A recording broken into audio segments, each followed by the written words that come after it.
Welcome to the Great Birth Rebellion podcast. I'm your host, Dr. Melanie Jackson. I'm a clinical and research midwife with my PhD, and each episode I cast a critical eye over current maternity care practice by grappling with research and historical knowledge to help you get the best out of your pregnancy, birth, and postpartum journey. All right, welcome everybody to today's episode of the Great Birth Rebellion podcast. I'm your host, Dr. Melanie Jackson, and today we are talking about the possibility of joy, bliss, and orgasm during birth. My guest today is Deborah Pascali Bonaro.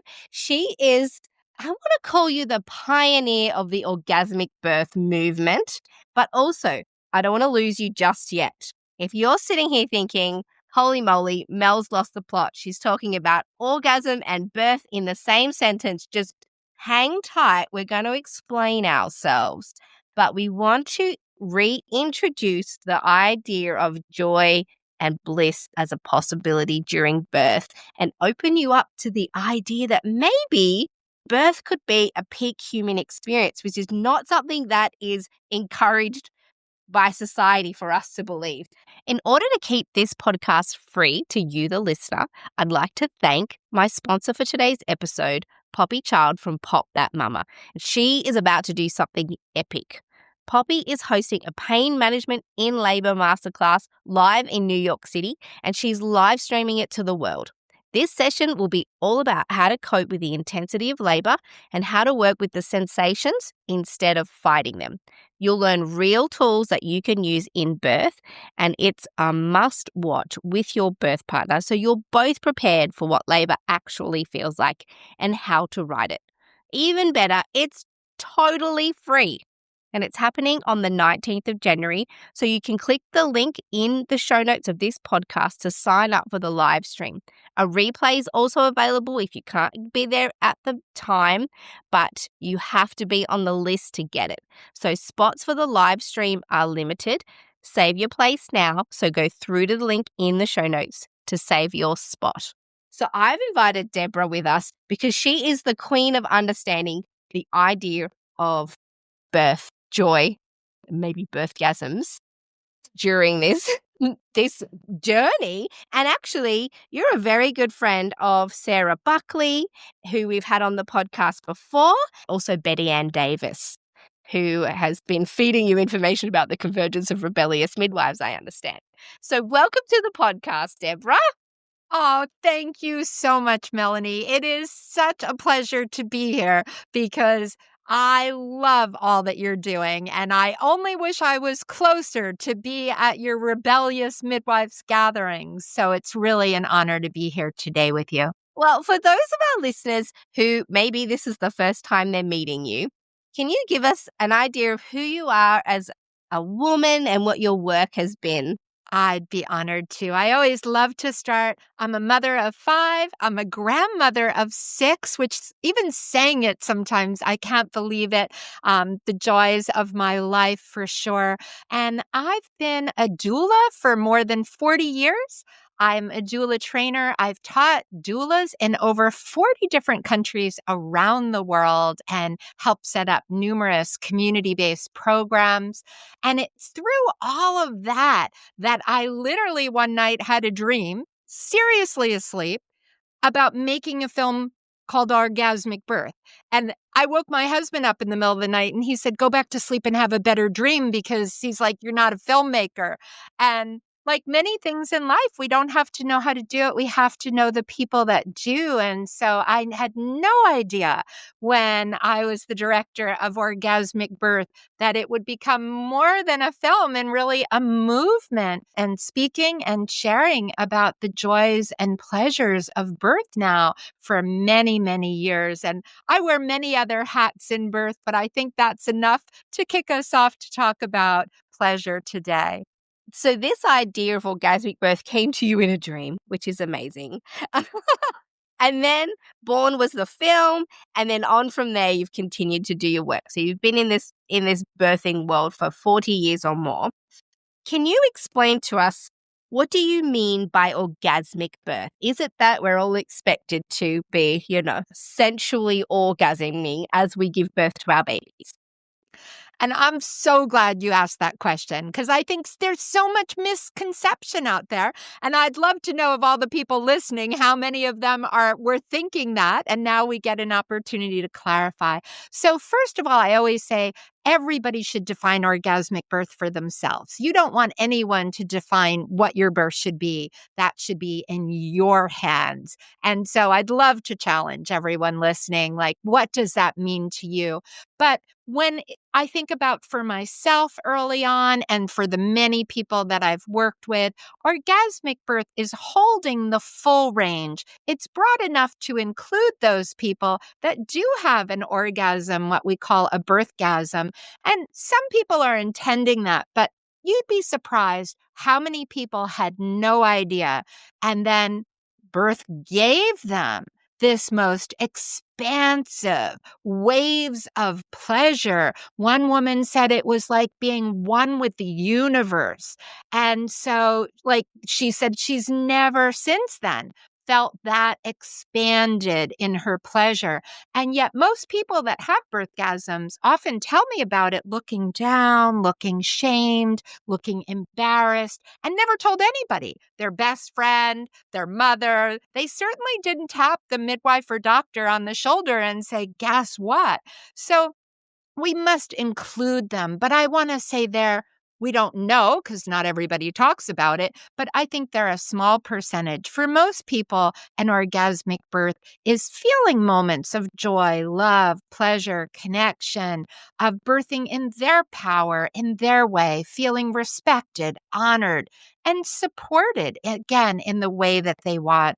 So when we broaden it, really orgasmic birth is taking kind of a place where instead of talking about pain and fear, we're giving everybody an opportunity to rewrite their own script of what would birth look like for you, and that you could bring an element, love, joy, connection, pleasure, power, whatever words you say, into wherever you birth and however you birth. Mm. This really opens the opportunity up for women to confess to other women that they actually felt good and great and bliss during birth, because we are sold the message that birth is painful, scary, undignified, and that it's something that we endure. That's the current cultural language. But imagine if women who did actually enjoy their births really came out loud and proud and said, actually, I didn't experience any of those things. Maybe they experienced pain, but I didn't experience any of those scary things that I was led to believe would happen. Instead, I actually experienced, it was the most incredible experience of my life. And I know we were speaking earlier about my own example of what I wouldn't call an orgasmic birth, but it is orgasmic in the way that you described it, in a sense that I don't believe I've ever experienced the amount of bliss and joy that happened to me during my second birth. And if you've been listening to the podcast for a while, you will have already heard my birth story, but I'll give you a very short snippet because it's exactly what Deborah's talking about. I certainly don't think I had an orgasm. Maybe I did, I don't know. But in that moment, as my baby was emerging, I had the overwhelming urge to laugh and laugh and laugh, and verbally said, I am feeling so happy right now. This exact moment when my baby is coming out feels incredible. I recognize it as happiness, joy, elation. I was over the moon. And the words that came out of my mouth was, I can't wait to do that again. I felt high on the hormones of birth. And we certainly know that we're wired to do that. And we'll talk about that as well. So what you're offering is a completely new language to understand the experience of birth. Exactly. And that honors the fullness of it, that really honors that there's a huge range. But we've been sold this thing that isn't correct about birth being only about pain and fear. And so much of that is people are being put down often physically and emotionally. We're not creating the opportunities for people, I always say, to lean into pleasure, to really experience what their body can offer them. We've been restricted. We often, too, are not educated, even aside from childbirth, fully about our bodies as women and our capabilities to explore and enjoy pleasure and joy in our bodies. I just think birth can be a peak human experience, but that's not the language that women are given. So we are giving you permission through this episode. Please, if you think to yourself, my birth was not all the scary ways that were described to me, I think I actually liked it. That is okay. It's completely allowed. In fact, it's such an ideal scenario. Are you getting ready to have a baby? And if you are, what are you going to do about the pain of contractions? There are lots of things you can do. In fact, I'm going to tell you about them because I've been watching women give birth without pain relief for over 18 years. I'm Dr. Melanie Jackson and I'm a home birth midwife. I had my own babies at home without pain relief, and I've been helping other women do the same for my entire career. If you want the top tips and tricks that I recommend to help women give birth without pain medication, it's all here in the link below in my guide to giving birth without pain relief. You can do it. Give it a go. Why not just prepare? And let's talk about then the hormones and our anatomy that govern this process of joy, bliss, and elation during birth. Because you know me, I've got my pregnancy crocheted suit. Which I love. Which you love, and it's got full anatomy, but you've got a crocheted creation that has even more full anatomy. Yes. Can you show us, if you're watching this on video, Deborah's currently holding up a full anatomy crocheted crafted yarn, what we're going to call pussy puppet. Yes, I love her. And it's so good because you can talk to the pussy, right? And I think we have to listen to our yonis, our pussies all the time. So it's a great opportunity to really love her up. But what's so unique, and I so enjoy sharing her as when we're in person in that, is to understand that if we turn her around, that we have clitoral anatomy here, and we can actually take the clitoris out where we can see the legs and the bulbs. And just wasn't long ago, we have an advanced orgasmic birth practitioner community. One of our practitioners did a survey of women in her community and asked them if they understood the full anatomy of the clitoris. And the vast majority just talked about the tip, right? The little magic button that we all come to know and love. But so many people don't understand that there's 8,000 plus nerves that go into legs and bulbs.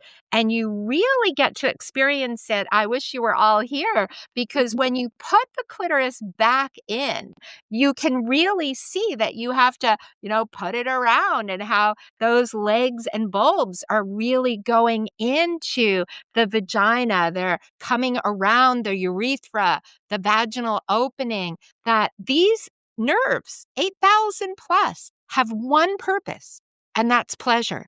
Like there's not another purpose to the clitoris. So how is it that women, we were created with this incredible clitoral complex, and then all these nerves are there in childbirth? The baby's coming down and has to be in contact with them all. And we're not, one, educated about it, and two, we don't understand that they actually are there for pleasure. How can we access that? And so what if, and oh gosh, I wish people were watching this on video. If you're not, please go to YouTube. But what we're looking at is, you can see from the external anatomy on your crocheted beautiful yarny pussy, is that at the top you can see the clitoris on the outside anatomy. But from behind, Deborah's popped the clitoris back into the pussy puppet, and what we can see is that the body of the clitoris that exists inside your body, you can't see it, but it's as big as the external vulva and is what is behind all of your external vulval anatomy. And it travels all the way almost down to your anus and all around behind your labia. That's the extent of your clitoris. And as I understand it, has more pleasure endings than the penis. Way more. Yeah. Penises only have about 3,000, and a penis is a multi-purpose organ, right? It has to do many things, where the clitoris is a single purpose of pleasure. And of course, it's got to be involved in birth. But let's talk about the very fact. So firstly, we've got this pleasure anatomy that it completely envelops our baby as it emerges. So of course, we're going to get some sensation from that.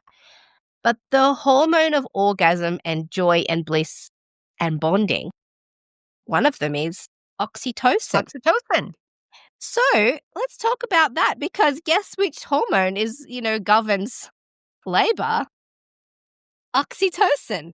And that's why, the famous quote years ago from Ina May Gaskin is the energy that gets the baby in, gets the baby out, right? Or the same place to make a baby is the right place to give birth to a baby, because the same conditions exist. Your body doesn't know the difference and say, okay, in order to have great sex or by alone or with a partner, right? And experience orgasm, I need certain criteria. But on the day that I give birth, I'm going to throw that out, and I'm okay with 3 strangers coming in. I'm okay with a stranger with their hand in my vagina. I'm okay with all these things. No, your body needs the same conditions. So oxytocin is a shy hormone, right? It needs to feel private, safe, and that you feel unobserved, as defined by you. My great learning, as you said, from my dear friend and mentor, Dr. Sarah Buckley. But if we understand oxytocin and understand what we can do to help our bodies to produce it, to feel safe and private, then we can understand that correlation of how birth and intimacy are really one and the same. And we need to really talk about that. I think we do a lot of harm, especially for people that might be survivors of past trauma and sexual abuse. Feelings can come, situations can happen in birth that actually re-traumatize people. But by being educated on these connections, we can help provide healing. In our documentary, Orgasmic Birth, there's a great birth story of a survivor who really reclaimed her body and found great healing in birth. And I know you talk about this too. Birth is this day that can truly transform us. And for those that are saying, well, if you're blessed not to have past trauma in your life, then to understand this allows you to open up fully to birth in a way that we need to talk about. It's really missing right now. I think we've sterilized birth when we moved birth from home to hospital, and so many elements that would help us to achieve pleasure and joy and bliss and love and connection, sadly, were stripped away, and it's time to return them. I have to agree with you. I think in hospitals, our vulvas are seen as this passive passageway through which the baby just exits. The whole idea that birth is a social experience that needs to happen in private with safe people has been lost. The very function of the clitoris during labor and birth, I don't think it's even been explored or researched. And so this amazing anatomy with these amazing hormones, and we've conveniently tucked away that information and let the language of fear, pain, and medicine dominate this unique female experience where we have the ability to discover what our bodies are capable of, but feel these incredible things. It's scandalous.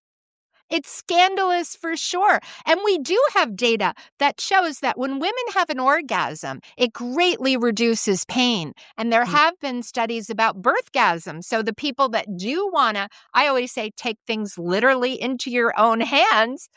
You have the ability to use pleasure as a pain reduction tool. In fact, I've had clients who, and I've spoken about this on previous episodes, talk about the use of orgasm as a way of dealing with morning sickness and nausea during pregnancy. Makes so much sense. If we're releasing these incredible hormones that are designed to make us feel better, I mean, they Right. work in a lot of different contexts. A Um, lot of context. I love these hormones, though. And I do want to just back to the hormones. There's yes, oxytocin, but beta endorphin is important too because it's nature's kind of pleasure hormone. It's a pain reliever, and it also is part of orgasm. So we have both in birth and in pleasure oxytocin, beta endorphin, and other hormones that are rising.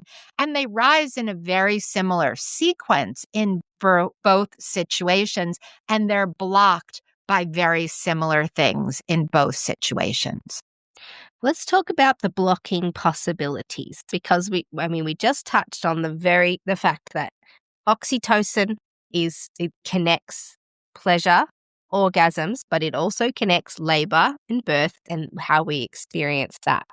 We know that when we're intimate with our partners, that we usually don't do that with strangers in a public setting, in very, very bright lights. I mean, everybody's got their own little fetishes, I imagine, but I'd say the majority like to do these things in private where they feel safe, like they're not going to be interrupted. I'm certainly much more comfortable when the door is locked, knowing that Locked. there's no tiny people who are going to accidentally, encroach on that space.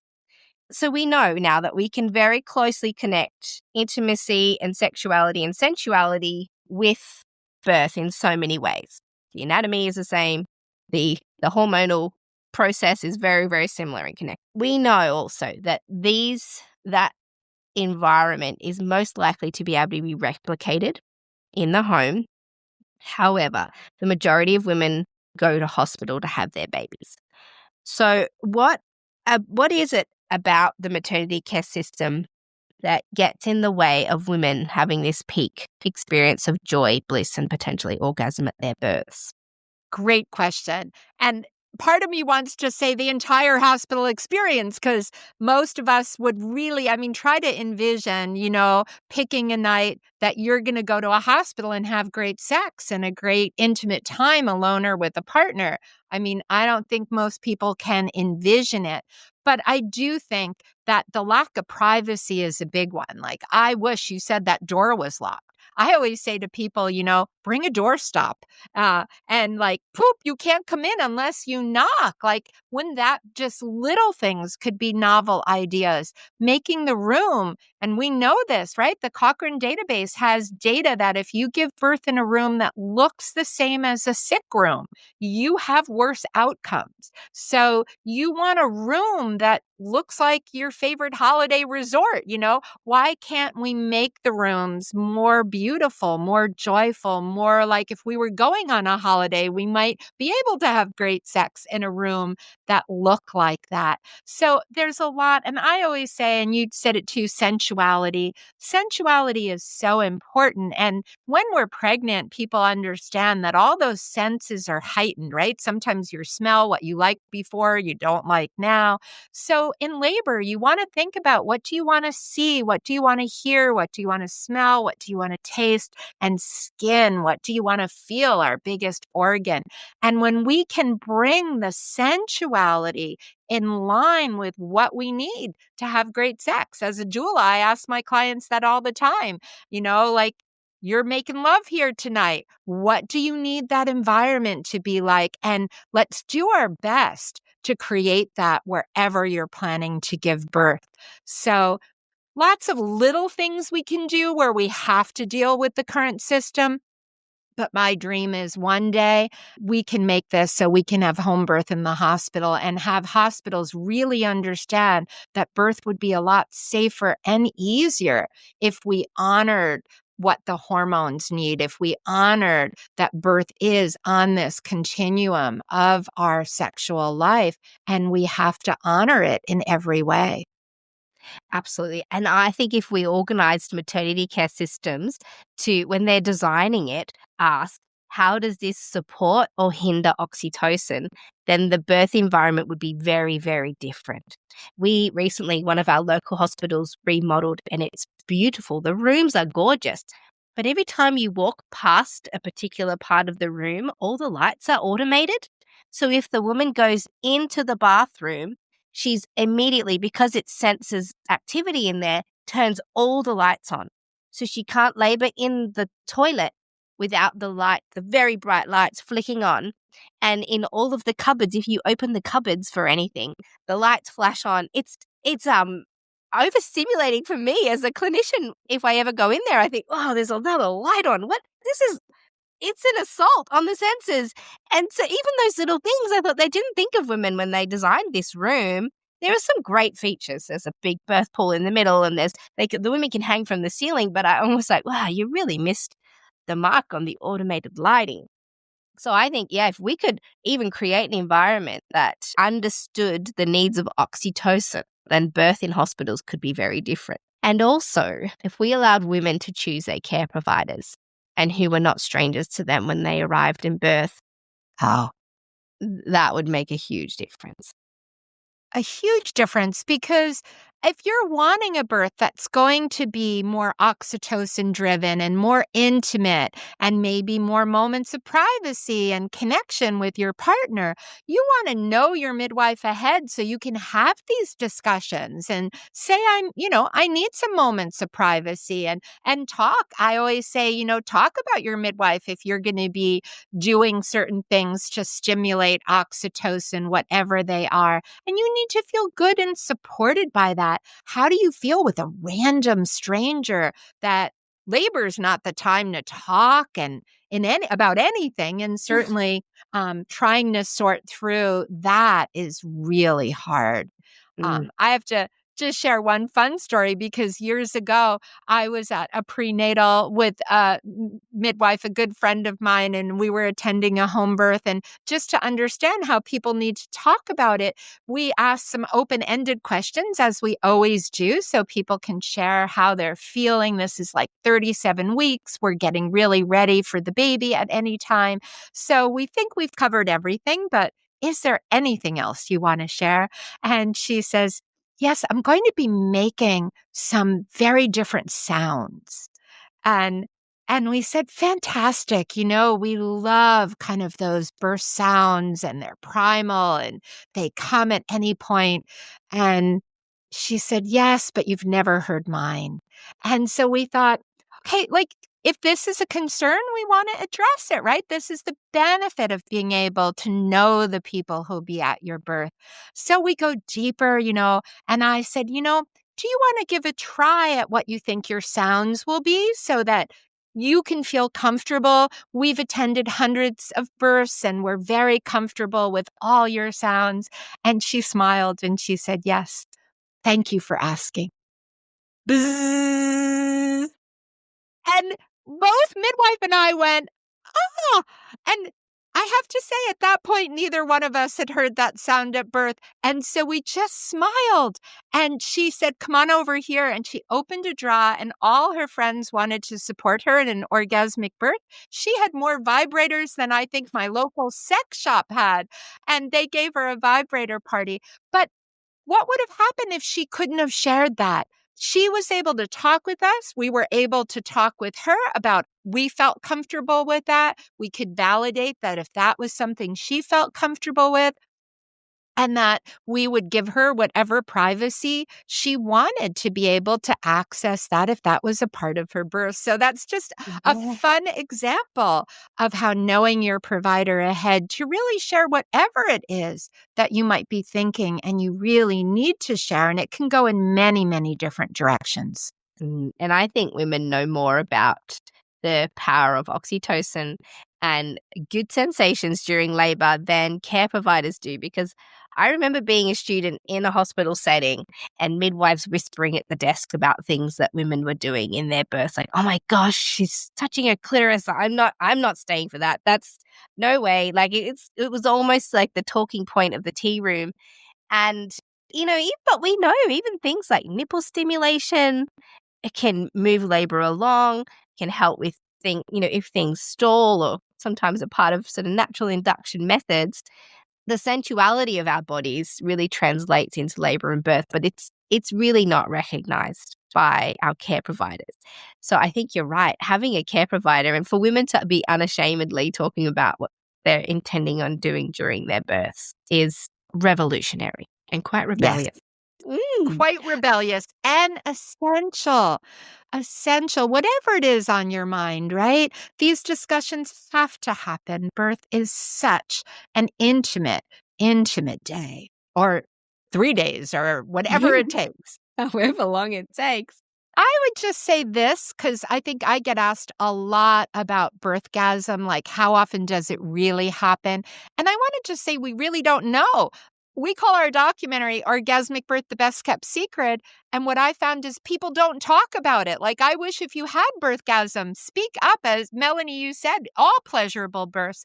But we don't really know. But we think that number is a lot higher than what everyone even can imagine. And again, not that people are necessarily always trying for it. It's just that the clitoris is right there. And when you think about that, you can understand too that when people are put into bed without a choice. Now, if you choose to lay down, that's your choice. That's your power. That's what your body said. Then do it.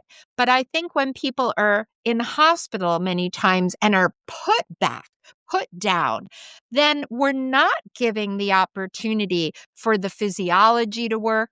Even oxytocin is a feedback loop, and the pressure of gravity down into that pelvic floor and area keeps the oxytocin building a lot.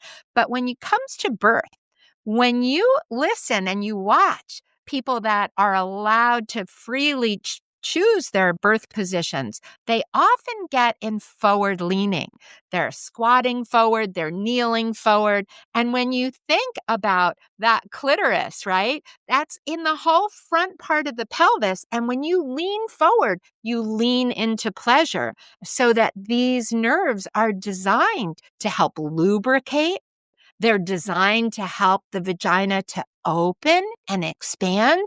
And think about how that must help birth a little bit, making it juicier and easier, and gravity. And again, we know that that is taking away pain when we're leaning into pleasure. So I think we have to start saying, would more people experience more things if we had vertical upright birth for everyone, if we supported people listening to their bodies and moving in their own way? And then it just makes me so sad that when people are put back, we're minimizing that pleasure, but we're also, how many people would feel safe, right, to allow your body to get juicy and open when you're spread eagle with strangers and other people telling you what to do?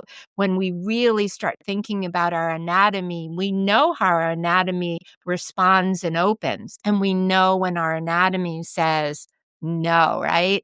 That vagina says not now. And so I think we haven't really honored how many babies might be taking a different path to birth, because we're not, again, like you said, what will support oxytocin, but what will support women to feel safe, to be able to lean into their pleasure, to be able to allow their bodies to fully open with no shame, with the privacy and the care that they desire and deserve.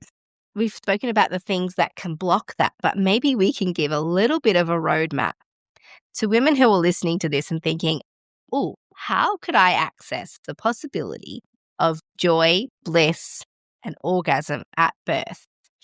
If a woman's planning their birth, what do you think they need to really consider if they want to open themselves up to this possibility? What could they do for themselves to maybe increase the chance that they'll have a joyful experience of birth? Listen to both our podcasts and listen to positive stories, right? And if there is trauma, either in your own personal, how you were born as a baby, or in your ancestral line, really take time to address it, to heal it, clear kind of that path so that you're fully open to embrace more pleasure.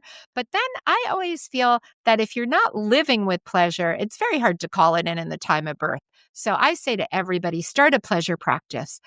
Create a list of 10 to 20 things immediately. And I hope that list will grow to 30, 40, 50 things. But get a good list, even right at this moment, pause and write down things that bring you pleasure. And they should be 1 to 3 5-minute things. They can be short. They can be words that you like to hear, words that you say to yourself. I love to dance wildly for 3 minutes in the middle of the day, have a piece of dark chocolate, enjoy a hot tea. So start thinking of all the simple pleasures and, of course, throw in some long ones. So sex can be in there, but don't make that a 3-minute one, right? Enjoy that. Think about, I love long baths. What are the things that might be longer you might not be able to do every day, but you'll weave into your week? And then make sure every day, and I challenge you, for the next 7 days, do 3 to 5 pleasures a day. And in a week, check in and see how you feel. And if you've created a pleasure practice, then you can start saying, okay, all through my pregnancy, I prioritize pleasure. And it's not just the good days. When you're having your toughest days, when things are hard, take that pause for pleasure. It will reset your system. It will lower your stress. And then you can start seeing how in labor, it's not to say you won't have pain, you won't have challenge, it won't be intense. But think about if in between sensations, you can pause for a minute or two of pleasure. Start weaving that pleasure into your birth in small ways. And that's how people really transform their birth experience. Knowing what we know now about the importance of positioning and of the environment and the people that are with us, then you can even further back in your early plans, see if you can manufacture a birth location and scenario and audience that are going to open up the possibility of joy rather than be barriers to that as well. Yeah, and as you were talking, I was just thinking about the little glimmers of bliss that women experience during labor and birth. Obviously, if it's uninterrupted and they're enjoying themselves, they've got the hormonal possibility. But I even think of, sometimes you put a cold washer on a woman's forehead and she goes, oh my gosh, that's so good. Little things when they first sink into the bath and they go, oh, that is so nice. This is the best. Little, an icy drink that lands in their tummy and they can feel it in there. Those little glimmers within the really sometimes difficult birth scenarios, you can find bits of joy. Sometimes, if you've got your children there and they come in and hold your hand and they say a sweet thing, or feeling the support of your partner, all of those things are joyful moments within birth. And thankfully, we're hormonally and physically wired to receive that. It's quite extraordinary, and it's just so sad. The whole possibility of that has been hijacked by how maternity care is set up. So my dream is that we have a maternity care system that values and favors oxytocin. I share that with you. I'm right there. So we're both working on it. Absolutely. Now, you've got a stack of resources that are available for women.